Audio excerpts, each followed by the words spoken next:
Hello to everybody in the room. Hello to everybody online. Hey, y'all can sit where you want, but here's what we're going to try to do. We're going to try to sit every other chair. So if you're not every other chair, just try to go every other chair. Every other chair, just spread out a little bit. Give yourself a little bit of space just so you're not on top of one another. Every other chair would be great. That means right here in the middle, we can just spread out a little bit. Let's just try to go every other chair. In the middle, there's not much movement. There's not much movement. Let's just kind of spread out. Movement. Oh, Jacob's coming and telling y'all to move. Let's try to go every other chair. We're not fully social distancing, but we're trying not to sit on top of one another, and we have plenty of room. Welcome to United. We are going to get straight into worship, so stand up to your feet. And band, you ready? All right, let's worship.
excited that you joined with us tonight for worship, and we're going to do a new song, and it's one of my favorites right now. And I just kind of wanted to give some context before we sing it. When I hear this song, I think of this story that's told in the Gospels, and it's this story of a dinner party. And so Jesus has gone to these important religious leaders' house, and they're all reclining at the table. So I want you to imagine the scene, right? Think of when your parents have had a nice dinner party or one that you've been to, and all of a sudden the door swings open, and there's this random woman. And I can imagine all the heads, right, go to the door. Because here is this woman. And it's not just a woman who's come to the door. Some of the Gospels say it's a woman who's lived a sinful life. And so whatever that means. But some people think it means she was a prostitute or something like that. But she comes to the door. And so when they see her, they're like, what is she doing here? And then if that wasn't awkward enough, it gets a little more awkward because she starts crying. And she's at Jesus' feet, and so her tears are wetting Jesus' feet, and then she starts using her hair to wipe them, and then she takes out this really expensive oil, and she just breaks it open at his feet. And I imagine everyone's like, what is happening? And even sometimes when I read the scripture, I feel kind of awkward. Why is she doing this? And the disciples, they speak up, and they're like, well, Jesus, this is such a waste. What a waste. Think about it. We could have sold that perfume and given to the poor. And he was like, no, don't you see what she's done for me? This is beautiful. And even says, as the gospel spreads, people will speak of this beautiful, kind act that she has done for me. And so there's something about this messy worship. It wasn't clean, it wasn't cute, it was messy, it was emotional, it was, tears everywhere. But it captured the heart of God, it moved the heart of Jesus because it was authentic worship. And sometimes when I come into worship, I think, like the Psalm 116, it says, what can I give to God for all of the blessings that he's poured out on me? And sometimes it's almost and this is a poor example, but it's almost like going to the birthday party of a billionaire. What do you even bring? Oh, here's a candle. What do you bring? What do you bring to the throne of an almighty God? And so this song kind of talks about that. It talks about that messy worship, bringing whatever we have. And the bridge says, God, is it a fragrance that you want? Because I will pour it out. If it's a life laid down, I give it right now. If it's a song that I have to sing, I will give you every melody that my heart, that my mind can even put together, because I just want to move the heart of God. And you'll notice in the chorus it says, I want to waste my hours and my days on you. And I think they use that word waste very intentionally because the disciples looked at this act of worship as a waste. But it wasn't. It was just pouring out everything she had to an almighty, all-powerful God who saw her where she was, who loved her where she was, and who poured out grace and forgiveness. So let's sing this song together.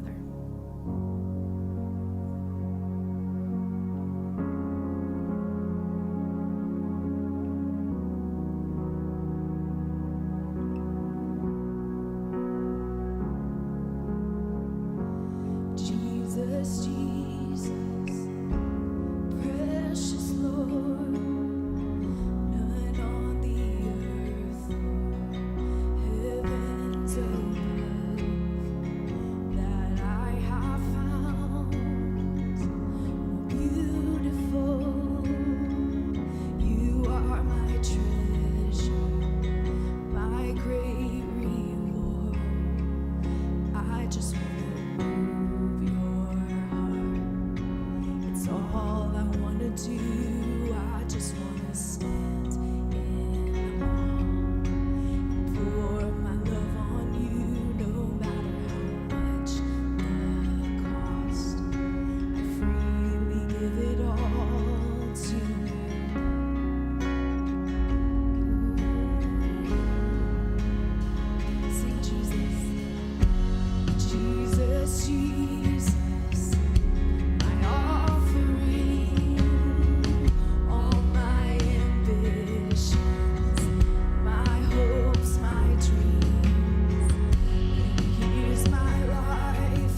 every melody.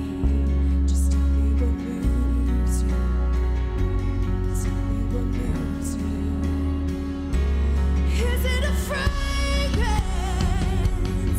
Then I pour my oil out. Is it a life laid down? Then right here I give my vows. Is it a song I sing? Then here's every melody. Just tell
this opportunity to just come before the King of Kings, the Lord of Lords, the Almighty God, and worship.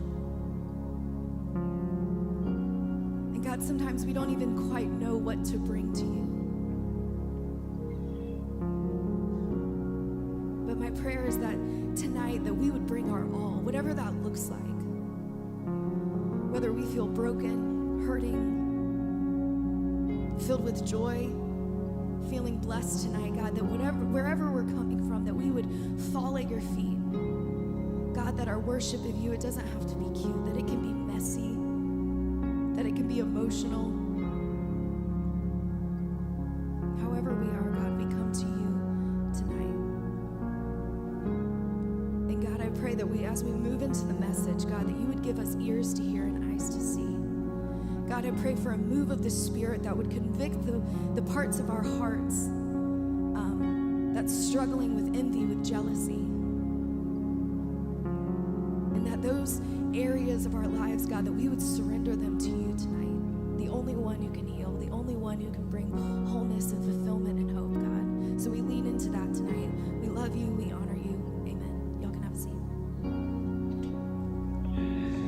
Hear ya. So weak. We're gonna do that again. United, let me hear you. So much better. If you're on our online stream, let me hear you.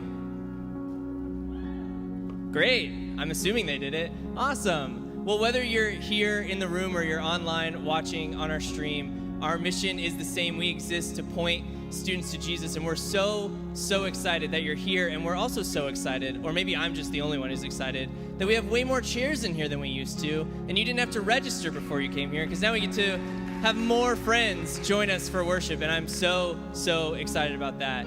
And speaking of being excited that you're here, I would love to personally meet you and connect with you at the end of the service. And so if it's your first time, you've never been to United before, you're going to fill out a digital Connect card because of coronavirus. So we have, I believe, our Connect link, which is tiny.cc/United Welcome. You can do that now, or you can do that at the end of the service. But fill that out, and if you bring it to me in the back, over there where it says Connect, in the back of the room, I'll give you a free t-shirt.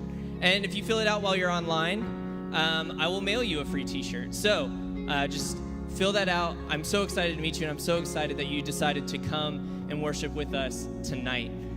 We also would love to connect with you on social media. We have a bunch of social medias: Instagram, Snapchat, Facebook, all that fun stuff, all at Beach Students. But specifically, if you didn't know, here's a hot take. We now have a TikTok. So if you're like cool and hip, I'm not, and you have a TikTok, then you can follow us at Beach Students on TikTok as well, and we're just posting what we hope is fun and inspirational stuff there for you to follow. So check us out on TikTok, brand new content for you. We are also so excited that life groups are back. And so if you have been, give it up for life groups, guys. Absolutely. I know the thing I missed most during quarantine was specifically my boys in our life group. They're over here right now. They're all sitting quietly. They didn't cheer at all. That's fine. And I was so excited to be back. And so if you haven't yet joined back to your life group, or maybe you haven't been in a life group yet, I would encourage you to come on Wednesdays at 7 o'clock. Join a life group. It's community. It's awesome. It's everything that we were missing during our time away in quarantine. So Wednesdays at 7, life groups here at the church. Get plugged in. Get connected. We'd love to have you. And if you're a middle schooler, we have a new opportunity for you guys that I'm really excited about. We have middle school leadership. Middle school leadership is going to start October 12th. So that is, I think, 2 weeks from now, maybe 1 week from now, depending on how time works. And we're going to do it from 6:30 to 8. You don't need to sign up. Any middle schooler is welcome. You can just walk in to Block 84, and we're going to have a good time learning about what it means to be a leader and kind of leading where you're at as middle schoolers so that you can be even more prepared for when you go into high school and college and adulthood and all that fun stuff. So October 12th, 6:30, Block 84, middle schoolers be there. I'm super excited about that. And we have another fun announcement that Ryan's going to share with you. All right, so the way most things work, most organizations or whatever, is there's always people that are in front, there's people that are behind the scenes, and so generally you always will know the people that are up front. You'll know your life group leaders, you'll know me, you'll know Jacob, that kind of thing. But often when we are involved with something, we don't know the people who are behind the scenes. And someone who's been behind the scenes of basically any worship environment, including like Epworth and that kind of stuff, here at Beach Church, is Brian Davidson. I'm going to bring Brian Davidson up onto the stage, which is, whenever you're a behind-the-scenes person, you really don't want to be on the stage, but that's okay. So Brian Davidson has been with us for 5 years as our tech director, and he hasn't just given to Big Church on Sunday mornings, but he's given so much. I can't tell you how much to Beach students, whether it's upgrading Block 84 and lights and TVs and screens and sound systems and all that kind of stuff. And he's the one that is like the mastermind behind everything that happens at Epworth. I know sometimes y'all think we just show up and it's just there, but it's just an empty room when we get there. And he's our leader that helps us, leads us to really doing all that kind of stuff. And so today is his last Sunday with us on staff here at Beach Church. And so I wanted to give about 10 seconds to give it up for Brian Davidson and all that he's done for Beach Church.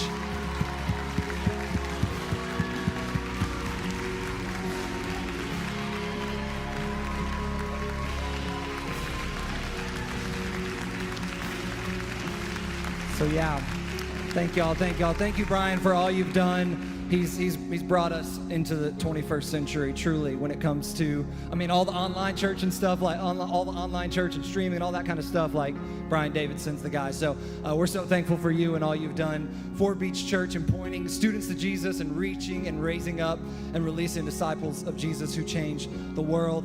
We are going to check out a video, and then we'll get into the message tonight. So check it out. Celebrity that you're most jealous of? Dwayne Johnson. Why? He's the most jacked man on earth. I would say any sports athlete that is like top tier. It'd be nice to have those talents. Like LeBron James, sick.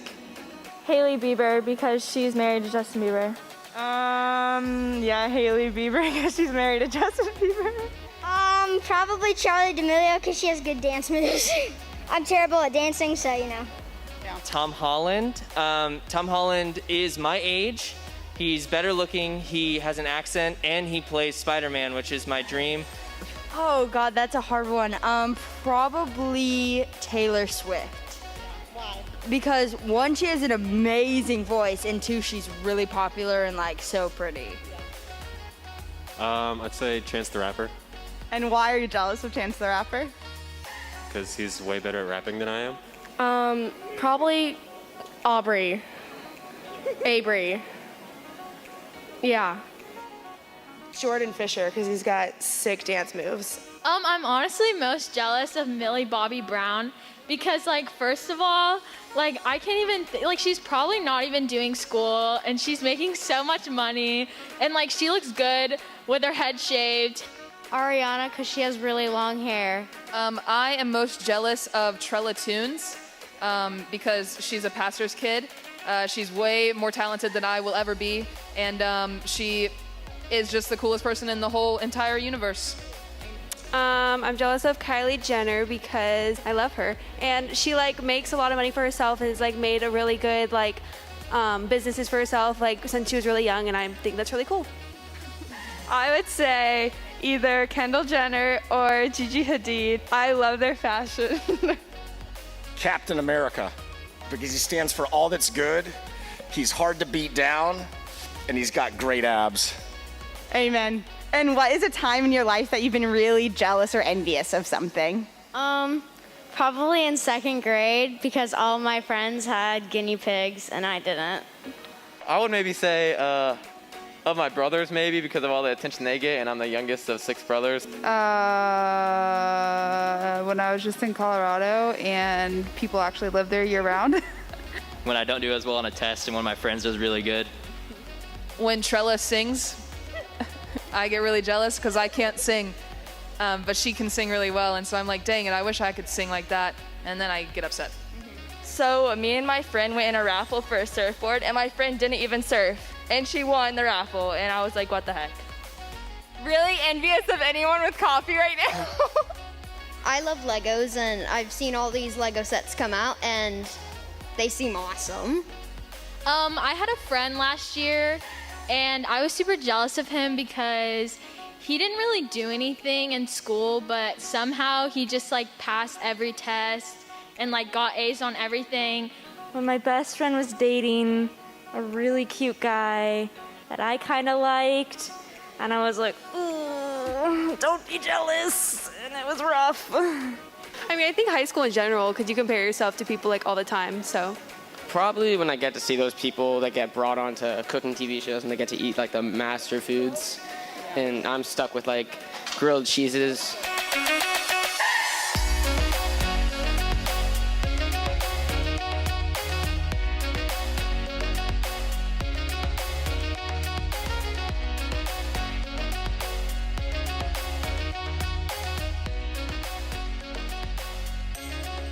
All right. Jesus said that love is the most important thing there is. The most important thing there is. He said the entire Bible, every command that God has could be summed up in one command, one idea, and it is to love others as Jesus has loved us. And so this whole series, we're trying to figure out how to actually do that. What is love? Not the love that the world talks about, but what is the love that Jesus offers? What is the love that Jesus calls us to? And in 1 Corinthians 13, it's written by a guy named Paul. Everybody say Paul.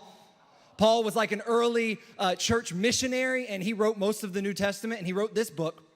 And in 1 Corinthians 13, before the verses that we've been reading every week that we'll get to in a second, he talks about how you could have the most faith, you could go on all the mission trips, you could give a lot of stuff away, give a lot of money away. You could have a huge following. You could be a great speaker. You could speak multiple languages. You could, you could have all the knowledge and the wisdom. You could memorize the entire Bible. And every time anybody asks a question, you know the answer. And he says, even if you have all that, which none of us do, but even if you have all that, if you don't have love, you're nothing.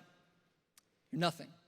So that's why this series and this idea of love is so important. So as we've been doing the last few weeks, and as we'll continue to do for the next few months, we're going to read 1 Corinthians 13, verses 4 through 7. Help me get it started on the count of three. Say, love is 1, 2, 3. Love is patient. Love is kind. It does not envy. It does not boast. It is not proud. It does not dishonor others. It is not self-seeking. It is not easily angered. It keeps no record of wrongs. Love does not delight in evil, but rejoices with the truth. It always protects, always trusts, always hopes, and always perseveres. One of these times this is going to fall. Love does not envy. Everybody say that together. One more time. Thank you in the back. Love does not envy. Love does not envy. Here's what envy is. Envy is being discontent or unhappy with what you have and wanting what someone else has. It's being discontent or unhappy with what you have and wanting what someone else has. So here's a great example.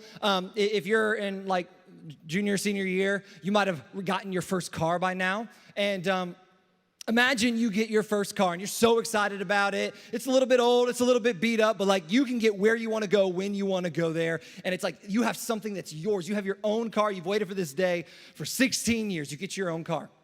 And then your friend one day for his 16th birthday gets a brand new BMW or fill in the blank with whatever car that you really desire.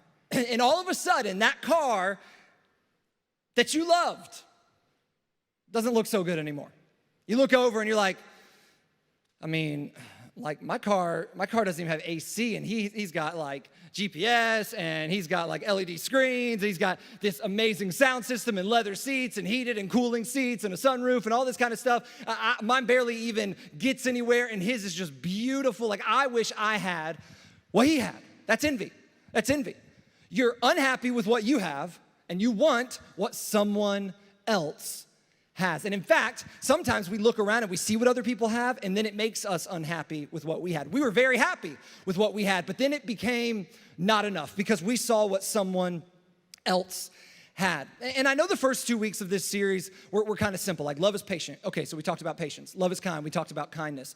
But as we continue to go through these descriptions, some of them are going to be a little bit more confusing, not quite as straightforward, not as easily explainable. And so what we'll do a lot of these weeks is we will kind of translate the terms. And so tonight we're not going to use the phrase, love does not envy, because envy is actually something else. Envy is actually comparison. Comparison. I know probably you might hear like love does not envy. You're like, oh, I don't really struggle with that. But then we say love doesn't compare. And then maybe all of a sudden you start being like, oh yeah, maybe I do that some. And so that's kind of the framework that we're gonna look at tonight. We're gonna say love doesn't compare. Everybody say that together. Love doesn't compare. One more time. Love doesn't.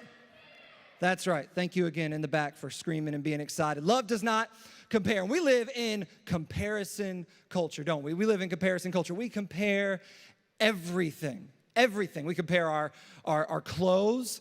Like we might leave one day our house and we're like, oh, I kind of like my outfit. And then you get to school and you're like, oh, I look like an idiot. Like I wish I could look like her. I wish I could look like him. We compare our clothes. We compare our looks. Like some of us are only unhappy with ourselves because we compare ourselves to other people that we think are prettier. Oh, she's so much prettier. He's so much stronger. He's taller. Like, man, I wish I looked like him. I wish I looked like her. We compare ourselves and our looks. We compare our talents. Like you compare yourself, and if you play sports, you might be like, man, I wish I was as good as him, or I'm so much better than she is, or whatever. Like sometimes, and it happens both ways. Sometimes we compare like positively, like I'm so much better than they are. They are so much worse than I am, and we're like propping ourselves up. Sometimes we compare, and it pushes us down. We're like, man, I'm never gonna be as good as they are. I'm never gonna be as good looking. I'm never gonna be as good at that. And so we compare talents. Sports, music, singing, instruments. We compare academics, like all the kind of different talents and skills you can have, we compare. We look around and we see like, where do we rank among other people? We even compare like relationships. Like there are some of us that come from a family where our parents are divorced, and we look at our friends and we say, man, I wish my parents were together like theirs are. Or maybe you look at a friend and you're like, man, their family spends so much time together. Man, they love each other. They go on cool vacations. Maybe some of you who spend a lot of time with your family, you're like, man, I wish I could be like my friend who doesn't spend much time with their family. Like, that would be incredible. We compare ourselves like dating relationships. Like, why don't I have a boyfriend? Why don't I have a girlfriend? Why do they get in their dream relationship? They're so happy. They're probably not, but they're so happy. Oh my gosh, I wish I was them. And we start to be envious of people's dating relationships, or we compare relationships of just friends. Like, oh, I wish I had as many friends as he did. I wish I was as popular as she is. We do it all the time. I mean, we compare social media. Like, I have more followers than you. I wish I had 1 million followers like she does. Like that would be amazing. Like y'all compare your TikTok videos. You're like, man, I did the little what you know about that, and you're like, but mine just didn't look as cool as the other person. Like I was like flailing all around and they're just looking so smooth, and my TikTok sucks compared to them. And we just compare. We compare everything. And here's the worst thing about comparison in the year 2020. We see everything. For most of history, people only knew what the people in their neighborhood had, the people in their village had, what their family had, what their coworkers had. They only really compared themselves to like 100, 200, 300 people. But now we live in this world where we see everything. For so much of civilization, like the poor had no idea how the rich lived. They couldn't even get close to the rich. They had no idea how kings and queens and emperors lived. But today we see it all. We see everything. You can go on social media and see how the most famous people in the world are living. You can watch TV and see their homes. You can see reality TV. You can see movies. You can see new cars. You can see vacations and meals and all these things. And it makes it so easy to compare, because no longer are we comparing ourselves to like 400 people that we know directly. We're now comparing ourselves to about 8 billion people. through social media, through movies, through media, through the internet. We can search. I mean, you could go on like 360-degree interior tours of the most beautiful homes in the world. So it's no wonder we compare. We live in this comparison culture. C.S. Lewis, he's this dead guy who was a Christian and a writer, and this amazing Christian mind. He wrote all these books. If you know about like the Chronicles of Narnia, Lion, the Witch, and the Wardrobe, he wrote all that, and then he wrote all these other like theological books. And here's what he said about comparison or envy. He says, envy is insatiable. What he's saying is comparison never goes away. Like you can't fill it up. You can't eat enough to get rid of it. It's like a hunger that just won't go away. He says comparison is insatiable. The more you concede to it, the more you give in to it, the worse it gets. The more it will demand. That's what happens with envy. We give into it a little bit and we envy even more. We compare a little bit and we compare even more. And it's a never-ending cycle. It's a never-ending cycle. And you may be asking, okay, I get it. Like comparison makes our life worse. It makes us not like ourselves. It makes us feel prideful or whatever. But like what's this got to do with love? Well, here's what's got to do with love. It's hard to love someone when you are comparing yourself to them. It's hard to love someone when you're comparing yourself to them. I'm going to say it one more time, just so it's drilled into your mind. It's hard to love someone when you are comparing yourself to them. And here's why. Comparison's always about you. Like, yeah, you might compare yourself to this guy or this girl, but you're the common denominator. It's always about you. You're wondering, do I have enough? Am I good enough? Am I rich enough? Am I good looking enough? Am I talented enough? And you're looking around and you're comparing yourself to other people. And it's all about you, but we remember what is like the number one thing about that agape love that Jesus talks about, God's love. It is that it's about other people.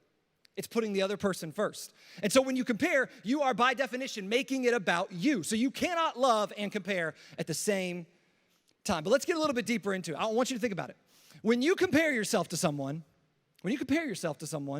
eventually it becomes a competition. How many of you play sports? Raise your hand. Raise them high. How many of you play sports? Okay. Most of us at some point in our lives have played sports. It's a competition. You play against someone else in order to beat them. Now, I want you to think back on your sports playing career. Maybe you played high school, middle school. Maybe it was just rec sports when you were little. But I want you to think about it. How often have you felt intense feelings of love towards the other team? Probably not much. By definition, when we are playing sports, we are trying to beat the other team. We're trying to dominate the other team. We're trying to be first and them last. We will do whatever it takes to win. So when we compare, it leads to competition. But there's another step. When you compete with someone over and over again, week after week, month after month, year after year. I want you to think, guys or girls, if y'all are into like college sports or pro sports, what happens when two teams go against each other over and over and over again? What do they become? Rivals. Let me do another kind of flow chart like we did last week with notice, care, and act. Comparison leads to competition, leads to rivalry. Comparison leads to competition, leads to rivalry. Let's say it together. Comparison leads to competition, leads to rivalry. And let me tell you, it is hard to love a rival. Some of us got these just rivals in our lives, and they don't even know they are our rivals. But we know in our mind. We've been thinking of all these schemes and all these different, how do I compare to them? And we've competed with them, and they don't even know it. They don't even know they're in a competition, and they have become our rivals. I went to Florida State. Go Noles. We're not very good at football, but we won yesterday, thank goodness. And so I hate Florida. I don't know, I'm not supposed to say I hate stuff. I'm preaching, but I hate Florida. I hate orange and blue. I hate Gainesville. I hate their basketball team, their football team, their baseball team. I hate their coaches. I don't like any of it. I don't like Florida because they are Florida State's rival. And when someone is your rival, it's hard to love them. It's hard to love them. And so we're going around in life competing with all these people, comparing ourselves, and we are making rivals in our minds. And we are not going to easily love rivals. Think about it. Are you going to be kind to a rival? Are you going to be patient with a rival? Are you going to serve a rival? Are you going to give generously to a rival? Are you really going to invite your rival to church or life groups and try to invest in them? Are you going to tell your rival about Jesus? God does love the Gators. You're right. But I don't. So here's the thing. Like rivals are difficult to love. Rivals are difficult to love. And if we're going through life with a bunch of rivals because of comparison, it's going to be hard to love those people. If you're constantly thinking about where you rank with other people, you're not going to have much time to pay attention to others. Years ago, I played basketball. I haven't played in forever, but I used to go up to LA Fitness and play a lot. Back before I had kids and I was able to do stuff that I liked. And I would go up to the gym and when you play at the gym, if you're into basketball, maybe if you're not, you don't know, but like at the gym, it could be like any kind of person. Like you could have a 15-year-old all the way through like a 65-year-old, all walks of life, and they're there to play basketball against one another. And so I'd go up there and play. And when I'm playing well, I don't compare very much. But when I'm playing poorly, I compare a lot. I'm thinking in my brain, I'm like, man, I'm better than him. I'm just not playing well today. If I was trying harder, you know, that whole thing. Like if I was trying hard, if I was actually giving my all, man, I'm better with that person. And I'm comparing myself and I'm ranking myself against other people when I'm not playing well. And I remember over the course of a couple of months, I would go and there would be like these young guys playing, and they're all just kind of joking around and having fun with one another, and I'd be playing with them, and I wouldn't be playing well, and I would find myself comparing myself to other people. And there was this one guy in particular that would just kind of get on my nerves when I was playing because he was just like, I don't know, he's just being annoying. And I was just in my mind, I was just like, man, that guy, man, I'm better than him. And I'm like playing really hard when I'm playing him on defense. And I'm like trying really hard and all that kind of stuff, competing in my brain, making him like this fake rival. And I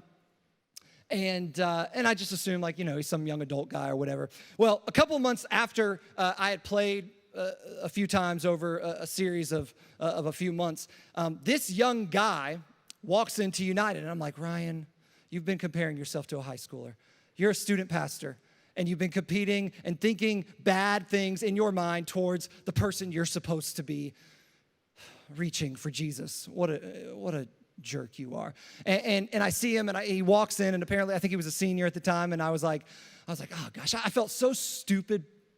Because I was like, I've been creating this like fake little irritation rivalry with this guy in my mind. And he was just a 17-year-old. He was like 10 or 11 years younger than me. He's kept coming to United and he ended up coming to Epworth. And I remember finding myself praying over him at the altar at Epworth and walking away and thinking, man, I love that guy. And thinking to myself, what an idiot I am. Like, what an idiot I am that I had this competition in my brain with this little teenager. He didn't even know it because I was comparing myself. I was competing with him. And guess what happened? When I got to know him, it became much easier to love him. But when I was just comparing, it was much more difficult because I was seeing him as competition. And man, we do this all the time. We look at people and we see them as competition. We see them as someone to compare with. And it's hard to love someone you're comparing yourself to. But even beyond the way how difficult it is to love other people when you're comparing, it also hurts us. It hurts us to compare ourselves to others. Comparison will make you feel less than or better than everyone around you, and either way, you will be wrong. It'll make you feel less than or better than everyone around you, and either way, you will be wrong. We'll look at people and we'll be like, they are such scum. Like, I can't believe they think that. I can't believe they dress that way. I can't believe they act that way. Nobody likes them. I'm so much better. I'm so much farther along than they are. And we'll make ourselves puffed up and feel good about ourselves. We've all done it. We've all done it. We compare ourselves. A lot of people are like, I'm not that bad compared to so-and-so, as if like they're the standard for what good and bad is. And the other thing we do is we look at people and we think they're so much better than me. I'll never be as good as them. I'll never be as talented as them. I'll never be like them. Nobody will ever like me the way they like them. We try to be like them. Like we look at people and we just make ourselves feel like crap. Proverbs 14, verse 30, it's a whole book of wisdom and all these little sayings, and it says this about envy. It says, a heart at peace gives life to the body. A heart at peace gives life to the body, but envy rots the bones. Envy rots the bones. When you compare yourself to people, no matter how you compare yourself to them, if you compare yourself to people, it rots you from the inside out.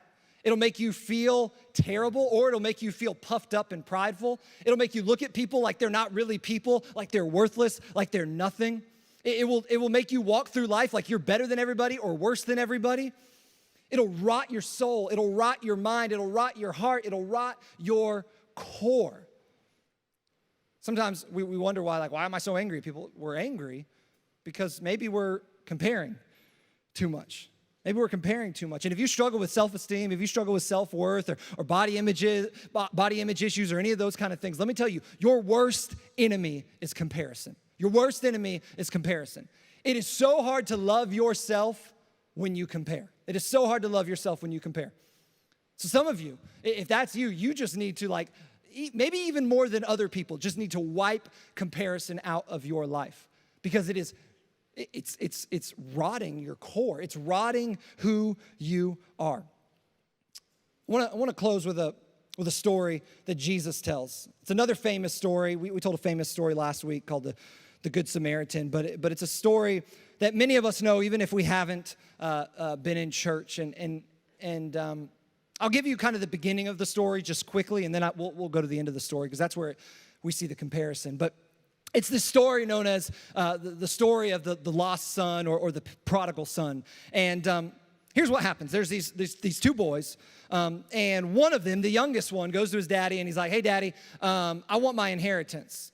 And he's like, well, yeah, you get that when I die. He's like, no, I don't really care about you. I just want your stuff. So give me your money. I'm going to go off. And the dad gives him the money, which really, he didn't even deserve the money because he was the second son. He wasn't the oldest, so he wasn't really in line to get the inheritance. But nonetheless, he gives him money. He goes off, and it's like he goes to Las Vegas, and he gambles, and he goes, pays prostitutes, and he parties, and he drinks, and he does drugs, and he just wastes the money away. And then a famine comes, and he finds himself with no money, no job, no food. Then he finds himself doing the worst job possible for a young Jewish guy. He's giving slop or food to the pigs. And he finds himself looking at the pigs and being jealous, envious of the pigs because they have food and he doesn't. And so he thinks to himself, I'm just going to go home. I'm going to go home because my dad has servants that he treats better than I'm living right now. I've got to get back home. So he comes up with this whole story. I'm going to go home. I'm going to apologize. And I'm just going to ask him, can I please just be a servant in your household? Can I just be your slave? I don't even want to be your son. Just let me be your slave. So he gets home. And as he's walking up the property, it says, while he was a long way off, the father sees the son. And he hikes up his robe and he runs towards the son. And this is a beautiful story because it's a picture of the way God looks at each one of you and me, every person in the world, even people that are the worst of the worst, we think God is looking for and loves. Nonetheless, when we get to the verse that we are going to start at, he has just gotten to his father. He's just gotten to his father. And he gives him his whole story, and the father cuts him off, and he says to his servants, quick, bring a robe. Bring the best robe and put it on my son. Put a ring on his finger. Put sandals on his feet. Bring the fattened calf and kill it. Let's have a feast and celebrate. Basically what he's saying, he's like, let's make Thanksgiving dinner. This is going to be amazing. We're going to cook our best food because our son is back. He says, this son of mine, I thought he was dead and he's alive. I thought he was lost, but now he's found. And so they begin to celebrate. Meanwhile, the second son, the older son, the one that deserved the inheritance, the one that stayed home, the older son was in the field. And when he came near the house, he heard music and dancing. He's like, what's going on? He looks at his iPhone, man, I don't have anything on my calendar. I don't think we're having a party tonight. I don't know what's going on. And so he calls one of the servants over. And he says, what's going on? And the servant says, your brother has come. And your father has killed the fattened calf. He's made a Thanksgiving dinner because he has him back safe and sound. Look at how the older brother reacts. It says the older brother became angry. He became angry. And he refused to go in. Now, we hear this and we think these are like teenagers. They're not. These are grown men. He is a grown man. He may have been married and had kids by now. And he's acting like a 3-year-old. I'm not going in. I'm not going in. I'm not going into that party. I'm not going in there because I hate my brother. I despise my brother. He's so angry that he refuses to go in. And the father has to leave the party, leave the son he hasn't seen maybe in years, and go plead with his grown son. Plead with him. This is embarrassing for the father, but he does it anyway. He pleads with him, come on in, come on, just, we'll worry about everything else tomorrow. We'll have a family discussion, but just come in for the party. Your brother's here. And look at how he answers his father. Look here, exclamation point. He was talking to his dad in a disrespectful way. We may do that in 2020, but this was not done in this culture in the first century. Look here, Dad. All these years I've been slaving for you. And I never disobeyed your orders, which we all know. Kids, we're all kids of somebody. That's a lie. We've all disobeyed our parents. We've all disobeyed the authority in our life. Our parents, our step-parents, our grandparents. We've all disobeyed people. He says, I never even disobeyed you. And you never even gave me a young goat, Dad, so I could celebrate with my friends. Remember, grown man, Dad, you never even gave me a pizza party, a popcorn party, and a movie night with my best friends. Like, come on. He's being so childish. He probably doesn't even realize how selfish and ridiculous he looks. He doesn't even realize how unloving he's being. Why? Because he's so focused on himself and what he is or is not getting. Man, I know I've done this so many times, where I'm being so unloving, so immature, so selfish, and I don't even see it. Everybody else sees it. I don't see it because I'm only focused on me. He's just focused on himself. And here comes the comparison. Here's where it is. He gives all these details about how great he's been, and then he goes, but this son of yours, he won't even call him his brother, he won't even use his name, this son of yours who has squandered your property with prostitutes comes home, and you kill the fattened calf for him? I was obedient, Dad. He was disobedient. I stayed. He ran. I waited. He left. He stole your stuff. I'm moral. He's immoral. I was good. I was obedient.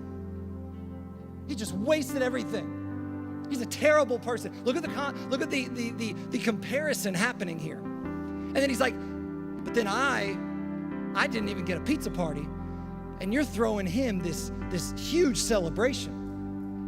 Comparison.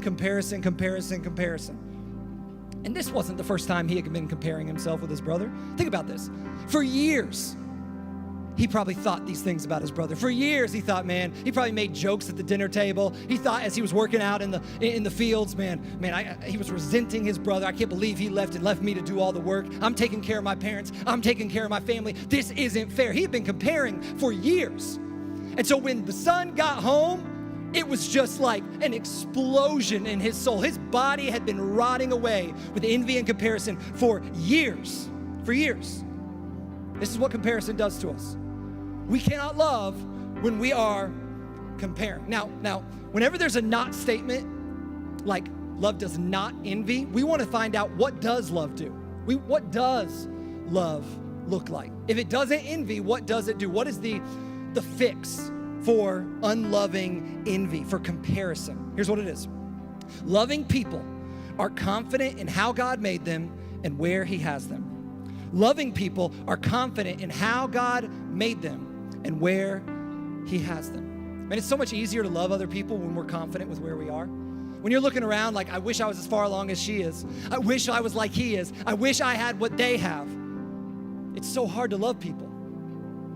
But when you are confident and grateful for where you are, yeah, you may not have as much money as they do. Yeah, you may not be as good looking as he is. You may not have the relationship that you wanted, the kids that you wanted, the family that you wanted. Maybe you don't have the money. Maybe you don't have the status. Maybe you don't have the health. Maybe you don't have the wealth. Maybe you don't have those things.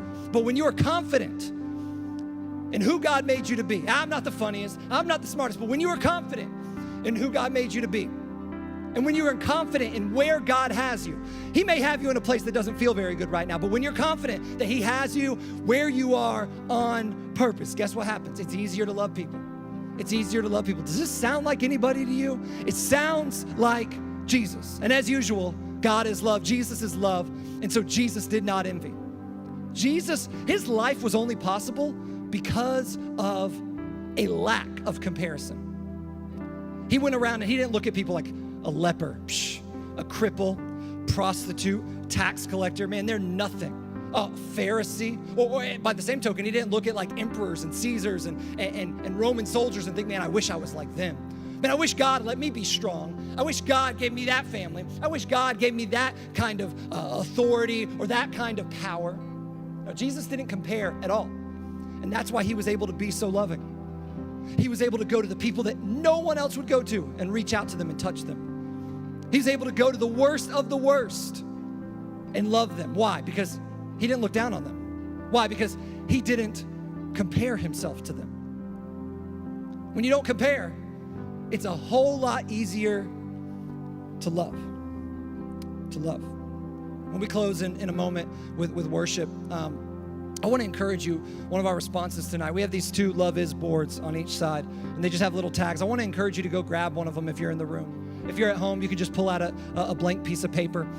And I just want you to take a few minutes just writing down all the things you're grateful for. It could be something that happened 5 years ago. It could be something that happened this week. It could be the smallest thing. It could be the biggest thing. You could start with the basics and get into like little things. Like, I love this sport. I love that my team won. I love that I got to go to my favorite restaurant this week. Whatever. Like, just write down all the things you're grateful for. Here's what happens when you're grateful. You start to just be thankful for what you have, and you stop comparing yourself with others. If you want to be confident in who you are and where God has you, be grateful for where he has you. Be grateful for who you are. Be grateful for the strengths and weaknesses he's put into your life. Be grateful for the ups and downs he's put into your life, because it's made you who you are and put you in the direction that you're going. This practice of being grateful will change the way you look at other people. And here's our action step. Don't put it up on the screen yet. I want to explain it for a second. Here's our action step. And y'all aren't going to like this, but you don't even have to do anything. Actually, this action step will be do nothing for 24 hours. Here's what it is. Don't go on social media for 24 hours. I know. Oh, for Jesus, I'll never do that. Okay, maybe I'll try. Maybe I can make it. Here's what I'm going to tell you. Delete the apps for one day, or else you're going to go on them. You can't control yourself. I can't control myself. You'll just go on them. Just delete the apps for one day. You can pick whatever day. You can do it tomorrow. You can do it later this week, whatever. But here's what will happen. If you'll just take one 24-hour period and remove the biggest piece of comparison that we face today. Don't look at some supermodels, bikini pics, and compare them to you. Don't look at some guys following and compare them to yours. Don't look at someone else's meal or vacation or family and compare them to yours. Just take 24 hours and step away from all of it. Turn it all off. And it will be a small step towards moving away from comparison and the power that it has on your life. And maybe you'll realize, I need to do this for like the next 2 weeks. Maybe you'll realize, I'm just going to do this once a week for the next year or for however long. But maybe you'll realize there's power when we step away from the things that cause comparison in our life. And here's my other encouragement. Whenever you go to your phone and you want to look at something, I would encourage you to just think of something you're thankful for or you're grateful for. I would encourage you to encourage someone or give somebody a compliment. Like right when you're about to go to your phone, you're like, I was going to go on that app. Just put it down. Remember, you're taking 24 hours off, and just find someone in the room that you're with and just compliment them. Say something nice to them. Do something kind. Or maybe you'll just quote a scripture to yourself. Maybe you just quote to yourself, love does not compare. Love does not envy. Take 24 hours. Take 24 hours off from social media. And I'm going to do it. And our Beach Students account is going to do it. And we're going to do it right there with you. I want to encourage you to take that one action step. And you don't even have to do anything. It's just 24 hours without doing something. The band's going to go ahead and come back up, lead us in a couple of songs. However you want to respond, you can, but I want to remind you during these songs, go grab a tag and just write down all the things you're grateful for in your chair. You can come up and pray at the altars if you want to. Respond how you feel God leading you to respond. I'm going to pray real quick. Heavenly Father, we thank you for this time. I pray that we would be people that do not compare ourselves to others, but that we would be people who are grateful for where we are and who you've made us to be, that we are confident in who you are, and who you've made us to be and where you have us in our lives right now. I pray that we would be like Jesus, that as we walk through life, we're not making rivals and competitors out of other people, but we are looking at people as people to love and to care for. Lord, I pray that we will do that this week, that we will take action and not just hear it. In your name, amen.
heart and lead me in your love to those around me.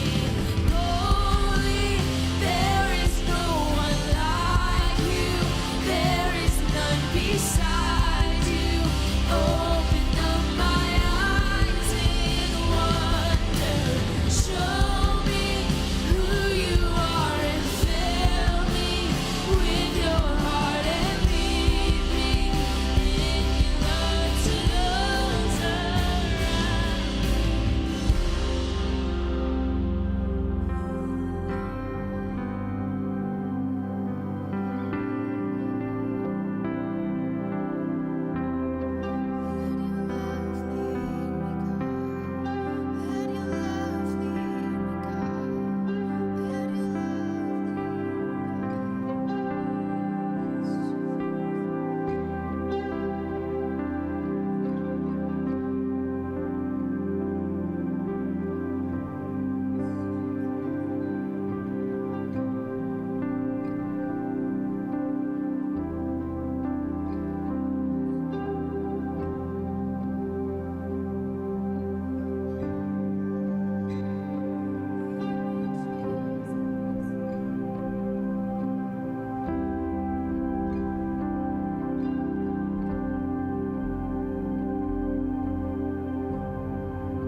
Walking around these walls,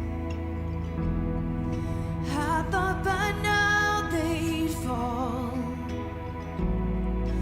but you have never failed me yet.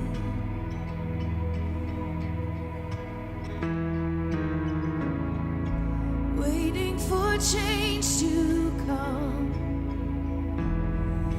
I know the battle's won, for you have never failed me yet. Oh, we believe, God, the promise still stands. Great is your faithfulness, your faithfulness. I'm still in your hands. This is my confidence. You never failed me yet.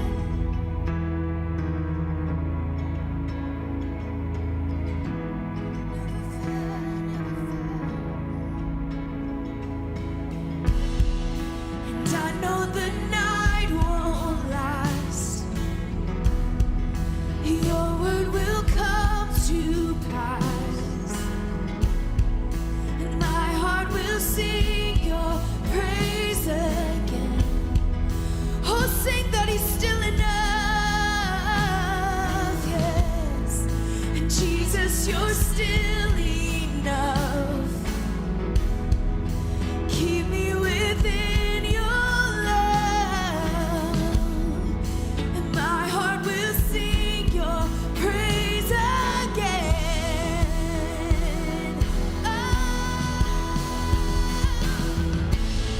Your promise still stands. Great is your faithfulness, your faithfulness. I'm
still stands.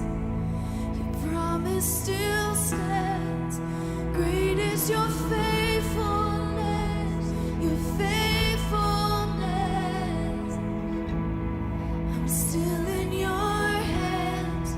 This is my confidence. You never failed. Your promise still stands. Great is your faithfulness, your faithfulness. I'm still in your hands. This is my confidence. You've never failed me yet. Never failed.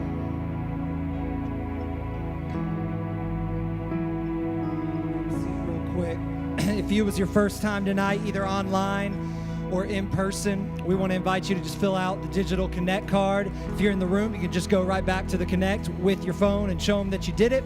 We'll give you a free t-shirt just for being here. If you're online, you can, when we get that information from you, we will mail you a t-shirt this week. So if it's your first time, we just want to thank you for coming, and we want to give you a free t-shirt, so make sure you connect with us. Something that we're really pushing this year is devotionals. I know that over the time of quarantine, that as we stepped away from life groups, stepped away from corporate worship, there was this difficulty with following Jesus. And I believe it's because most Christians aren't spending one-on-one time with God daily. And so I want to encourage you guys, we make it very easy. You don't have to figure out what to read. You don't have to buy a book. You don't have to just open the Bible randomly and just close your eyes and put it on a verse and just read it. And you're like, what does this have to do with anything? All of our devotionals that we write are based on the sermon, based on what you're talking about in life group. So it helps you get deeper into it, helps you understand it more, helps you really spend some time talking to God. And so you can find that very easily. Just go to our Instagram bio and click on it, and there is a link for devotionals, and just click on it each day and check it out. We have 5 days, so you don't have to do it every single day. And this is not, again, a competition or anything like that. This is just an opportunity for you to spend time in the Word. And so don't ever come up with the excuse, well, I don't know what to do. You know what to do. Go to our Instagram bio, click on the link, and just do that little devotional. And you can spend 5 minutes doing it. You can spend 20 minutes doing it, whatever you want to do. But it is there for you to spend time in a verse, to spend time with some questions, and to have some prayer time. So we want to encourage you to do that. Don't come here every week. Don't go to life groups every week and then not spend any time in between with God. Our relationship with God is built on day to day, and you don't have to start when you're a senior or when you're in college or when you're a pastor or when you're an adult or when you're grown up, whatever. You can start right now. And I wish that I had started as early as your ages. And so I want to encourage you guys to do that. That's really the best way you can grow in your faith. As usual, we have our action step. And so I just want to remind you one more time, it's to go 24 hours without looking at social media. Allow that comparison to just kind of waste away for at least 24 hours. So do that. We have our background. We will text that to you. It's also on our Instagram story. Our background, make sure you're setting that as the background of your phone each week. It's just another reminder of what we're talking about, of putting it into action, of not just hearing it on Sunday, but actually doing it the rest of the week. So make sure you download that, put it on the back of your phone, and be reminded every single day that love doesn't compare. We love you guys so much. We'll have life groups Wednesday night here, and then Sunday night next week, 7 o'clock, we will continue in the Love Is series. We love you guys. Bye.